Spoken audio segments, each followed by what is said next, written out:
Brooke and her colleague Mark Newman studied who swapped messages with whom on a popular online dating platform in the month of January 2014. They categorized users by desirability using PageRank, one of the algorithms behind search technology. Essentially, if you receive a dozen messages from desirable users, you must be more desirable than someone who receives the same number of messages from average users.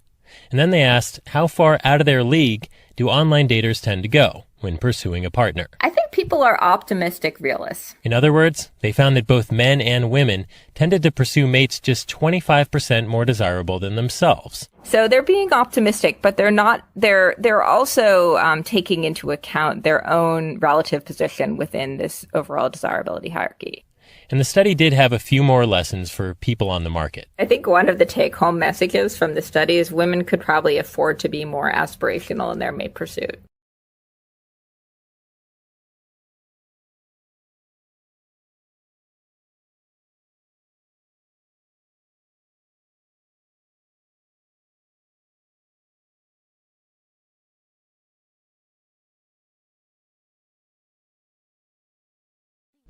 Hi everybody, this is Joe Biden. I delivered a report to President Obama laying out how far we've come since he put me in charge of the cancer moonshot. That was back in January. And to lay out a real vision for where we need to go in the immediate future, to do in 5 years what otherwise would take 10, to inject a real sense of urgency into the fight against cancer, and to change the culture and reimagine our system in order to be able to win. You know, when President Nixon declared a war on cancer in 1971, he had no army, he had no resources, and no clear strategy. But after 45 years of progress, funding research, training scientists and physicians, and treating millions of patients, we now have an army. And we have tools, powerful tools. And with the moonshot, we now have a clear strategy for the road ahead. It matters, folks, because there's a consensus now that we're at an inflection point with science, medicine, technology, all advancing faster than ever and offering real promise. But we can't play by the rules of 1971 when we didn't have this working for us.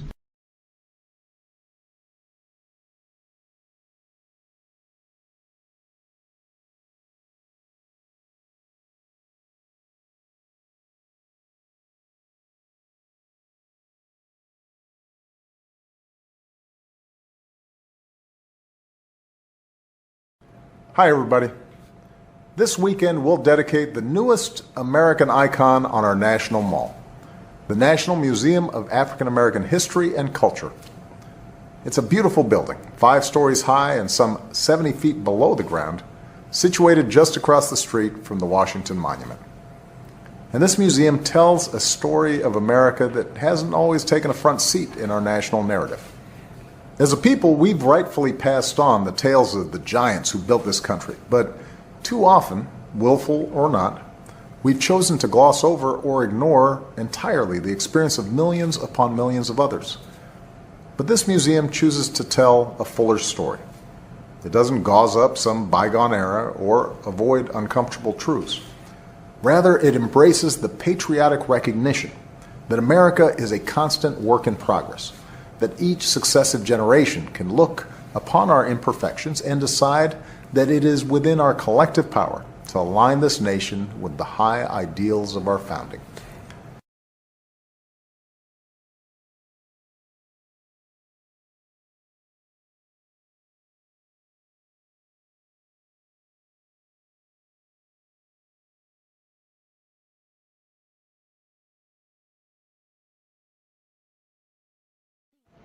There are a couple different stories you can tell about our economy.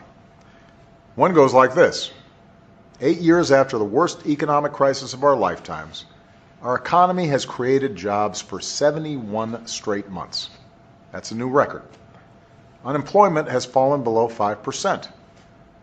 Last year, the typical household saw its income grow by about $2,800, the biggest one-year increase ever. And the uninsured rate is at an all-time low. All that is true. What's also true is that too much of our wealth is still taken by the top. And that leaves too many families still working paycheck to paycheck without a lot of breathing room. There are two things we can do about this. We can prey on people's worries for political gain, or we can actually do something to help working families feel more secure in today's economy. Count me in the latter camp. And here's one thing that will help right away: making sure more of our families have access to paid leave. Today, having both parents in the workforce is an economic necessity for many families. But right now, millions of Americans don't have access to even a single day of paid sick leave.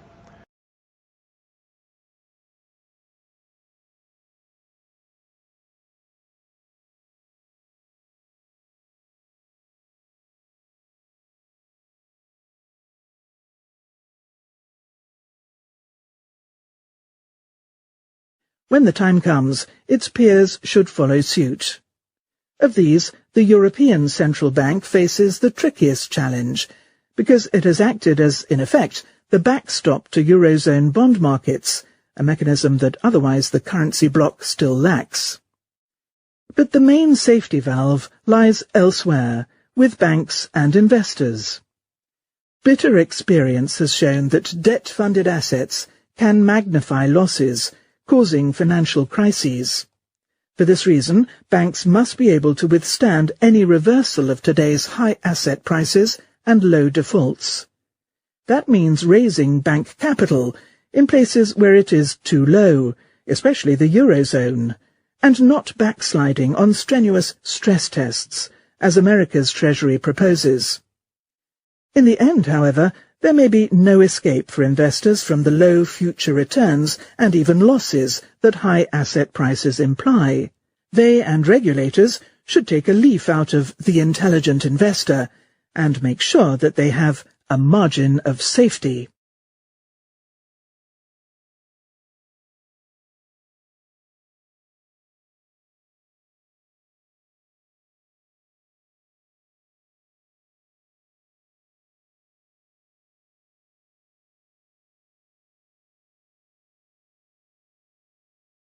Almost everyone has heard of the London Stock Exchange, but relatively few know anything about the London Metal and Commodity Exchanges.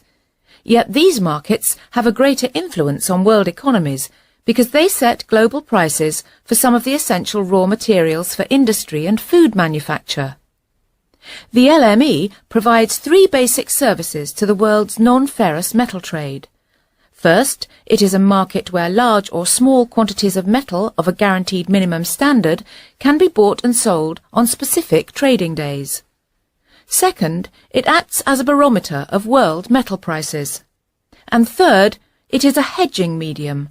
That is, it can help traders get some protection from price fluctuations that occur for economic, political or financial reasons.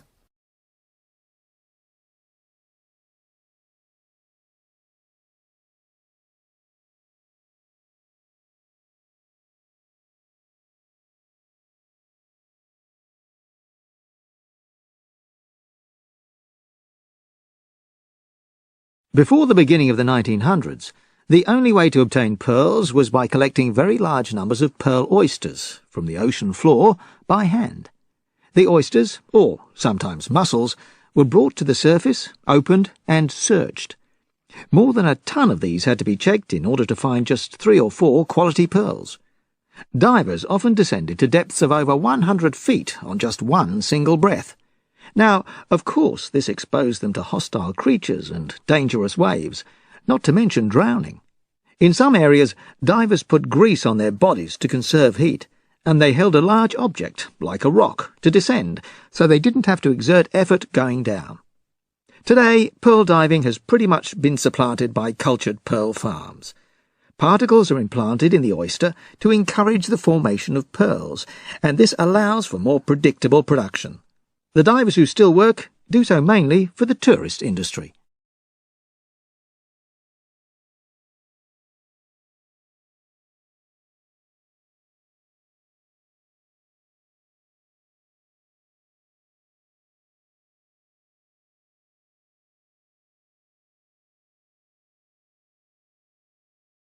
Abandoned pueblos are scattered throughout the southwestern U.S., and at many, archaeologists have uncovered a curious artifact, the skeletons of scarlet macaws.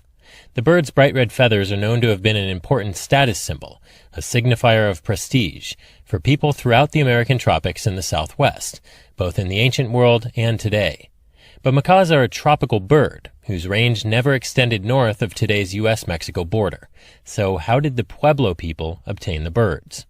To examine the bird's origin, scientists sequenced mitochondrial DNA found within macaw bones from 2 sites in New Mexico, Chaco Canyon and the Mimbres region. Turns out nearly 3/4 of the birds had identical mitochondrial genome sequences, meaning the ancient birds came from the same maternal line. That suggests they were all the products of a breeding operation, perhaps in modern-day northern Mexico, rather than a random collection of wild-caught birds.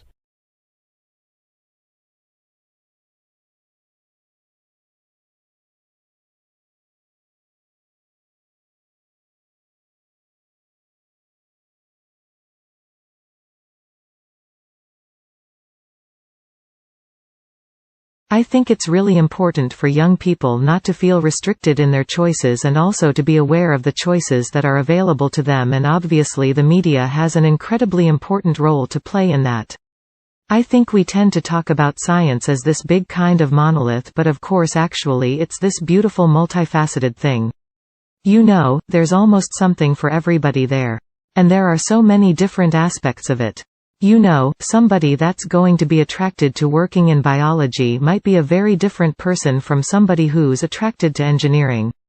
I suppose it's about knowing the breadth of opportunities that are out there, and so anything that universities and broadcast media can do to make sure that those opportunities are visible.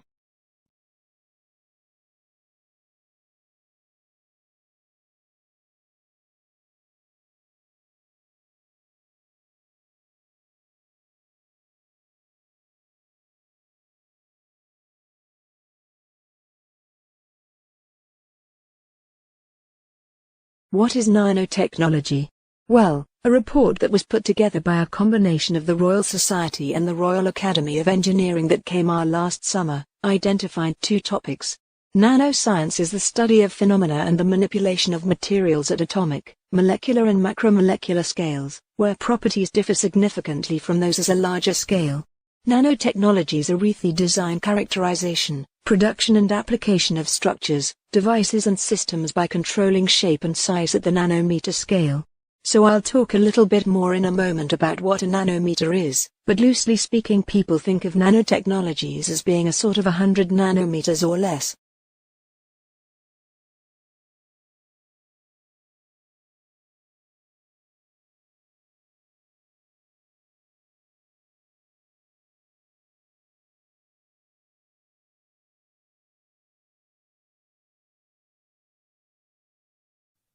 Along the way, we have built unashamedly beautiful buildings, 2 of which have won and been runner-up in the prestigious United Nations World Habitat Award, the first time an Australian building has received that international honor. We rely on older concepts of Australian architecture that are heavily influenced by the bush. All residents have private verandas which allow them to socialize outdoors and also create some defensible space between their bedrooms and public areas. We use a lot of natural or soft materials and build beautiful landscape gardens.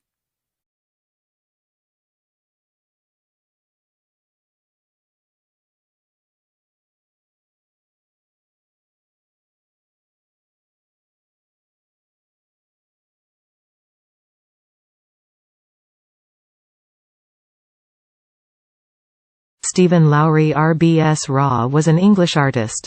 Many of his drawings and paintings depict Pendlebury, Lancashire, where he lived and worked for more than 40 years, and also Salford and its surrounding areas. Lowry is famous for painting scenes of life in the industrial districts of northwest England in the mid-20th century. He developed a distinctive style of painting and is best known for his city landscapes peopled with human figures often referred to as Matchstick Man. He painted mysterious unpopulated landscapes, brooding portraits and the unpublished Naranet works, which were only found after his death.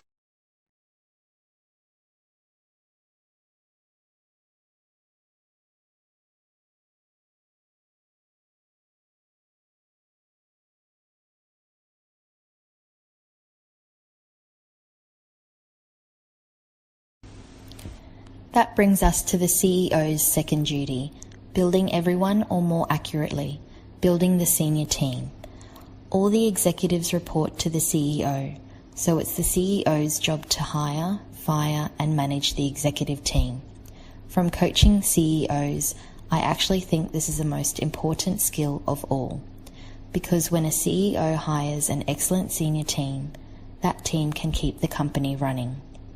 When a CEO hires a poor senior team, the CEO is up spending all of their time trying to do with the team and not nearly enough time trying to do with other elements of their job. The senior team can and often does develop the strategy for the company, but ultimately it's always the CEO who has the final go-no-go decision on strategy.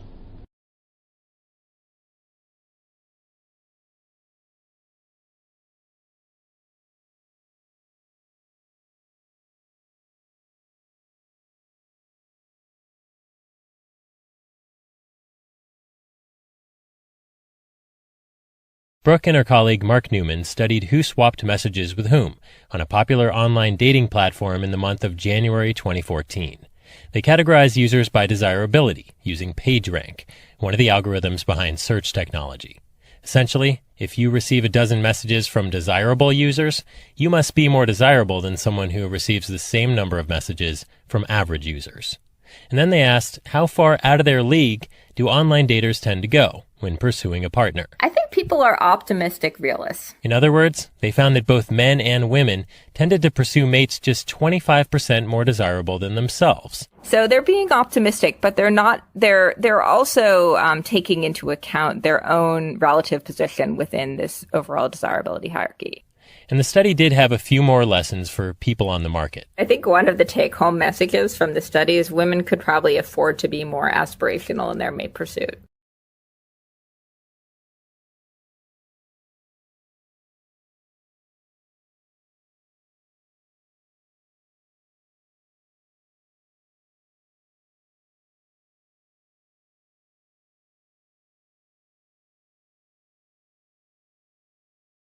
The role of family in society.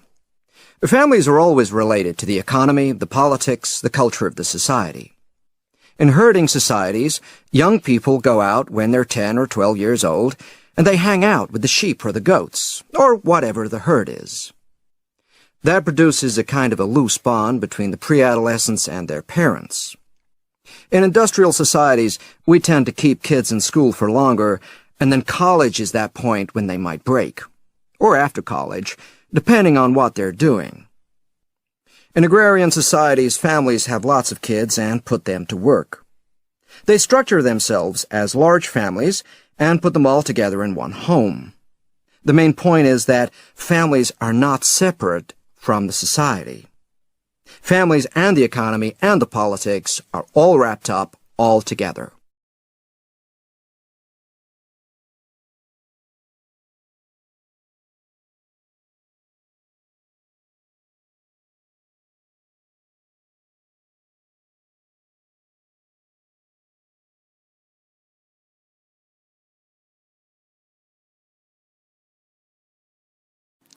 Now that story has been scotched as a part of a contingency planning, but it was a symptom of the dramatic turn of events in South Australia, and it flushed out other remarks from water academics and people like Tim Flannery, indicating that things were really much worse than had been foreshadowed even earlier this year.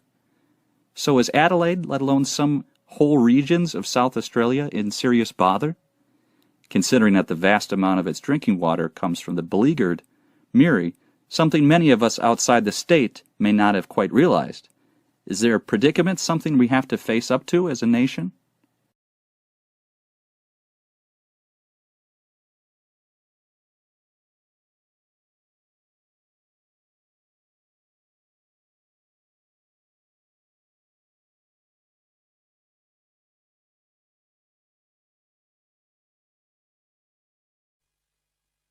It's been a challenging decade for the music industry, with a significant decrease in sales. For years, little action was taken against illegal downloads, with few effects for downloaders. However, two new approaches are seeing positive results. Firstly, the industry's working with internet service providers to slow an illegal downloader's connection. Secondly, it's working directly with digital music websites. In Sweden, 3 out of 5 illegal file sharers have cut back or stopped, with half of these people moving to legal websites supported by advertisements.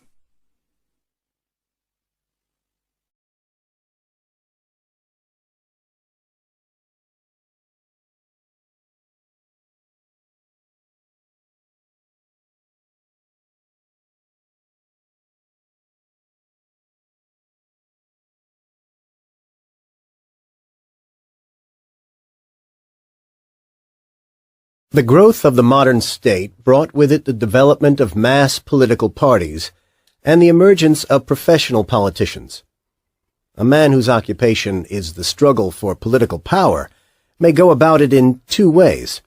First, a person who relies on their political activities to supply their main source of income is said to live off politics, while a person who engages in full-time political activities but who doesn't receive an income from it, is said to live for politics. Now, a political system in which recruitment to positions of power is filled by those who live for politics is necessarily drawn from a property-owning elite who are not usually entrepreneurs. However, this is not to imply that such politicians will necessarily pursue policies which are wholly biased towards the interests of the class they originate from.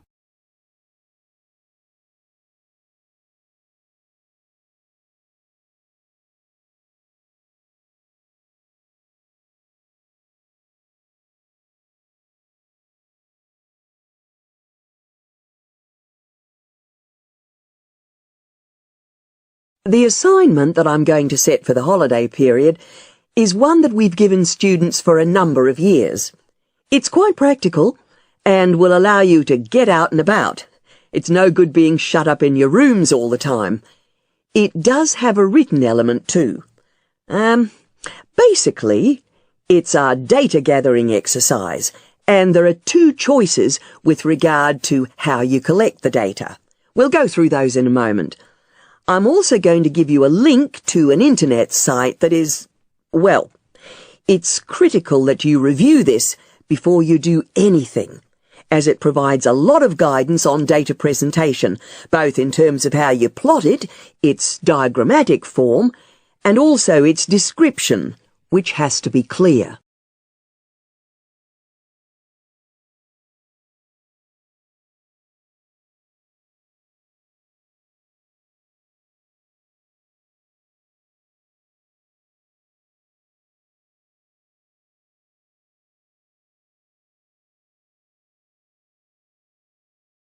Another way in which the industry exerts pressure on doctors is by offering us a variety of professional services.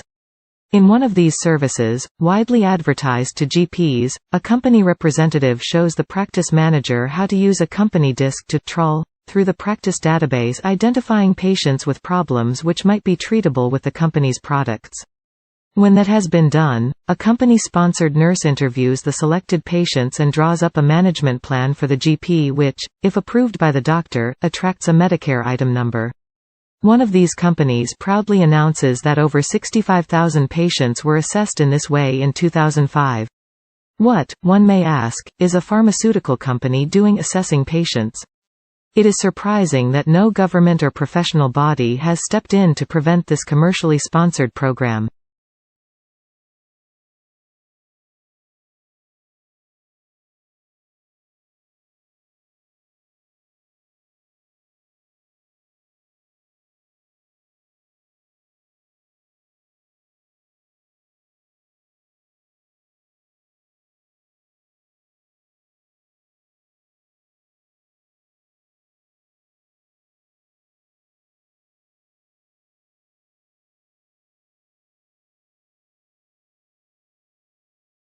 Well, the simple explanation might be that yesterday's sudden drop in share prices pretty much across the board has created what market analysts like to call a buying opportunity.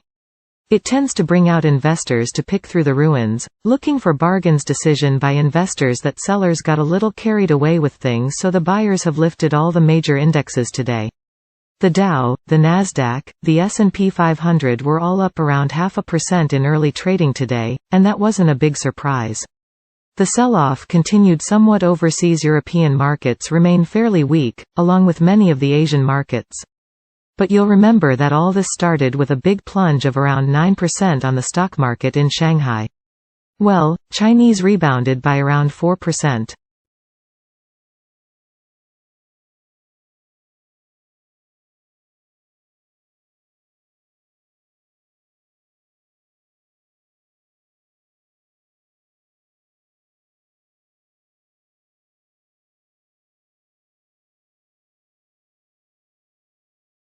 Is that person really glad to see me?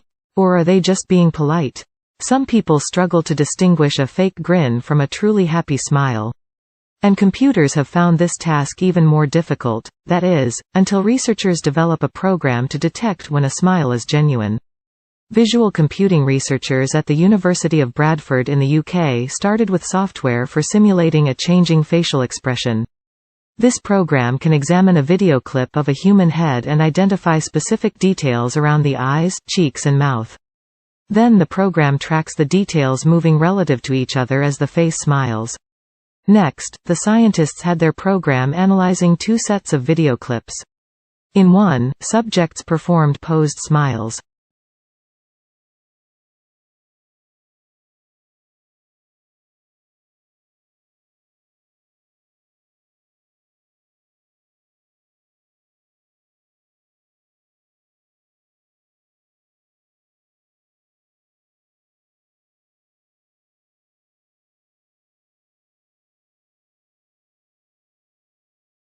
There are some 250 million cars in America, 250 million cars in a country with just over 300 million people.